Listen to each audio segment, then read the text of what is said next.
আসসালামু আলাইকুম সবাইকে, আশা করি সবাই ভালো আছেন। তো আজকে মিশুর আরেকটা শর্ট ভিডিও নিয়ে চলে আসছি। তো দেখেন মিশু সুসো কি শুরু করছে। এখানে হচ্ছে আম্মু ট্যাংরা মাছ আর বড় বড় শোল মাছ নিয়ে আসছিল। তো প্রথমে ট্যাংরা মাছগুলো কেটে নিচ্ছিল আর মিশু দেখেন কি থুজামি করতেছে, কেটে কেটে এই খালের ভেতর রাখতেছিল।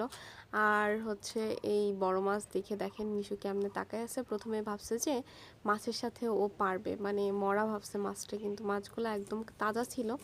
তো হচ্ছে আম্মু ওকে একটা শোল মাছ নামায় দেয় আর ও যখনই ধরতে যাচ্ছিল তখনই মাছগুলো এত জোরে জোরে লাফ দিচ্ছে যে ও অনেক বেশি ভয় পাচ্ছিল। দেখেন তারপর ওর অবস্থা, মানে বারবার চাচ্ছে লেজটা ধরে টান দিয়ে তাকে বসে আনবে মাছটাকে, কিন্তু আসলে কোনোভাবেই সফল হচ্ছিল না। দেন ওকে দেখে মনে হচ্ছে খুবই চিন্তা ভাবনা করতেছে।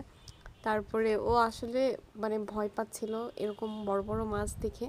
আর মাছগুলো ক্যামেরার ভিতর হয়তো ছোট লাগতেছে, বাট এগুলো কিন্তু সাইজে অনেক বেশি বড় ছিল। তিনটাতে 1 কেজি হয়ে গেছে এরকম।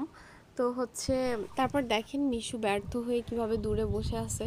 আর ও আসলে চেষ্টা করতেছিল মাছগুলোর কাছে আসার, তারপর আবার ভয় পাচ্ছিল যে মাছগুলো লাফ দিবে।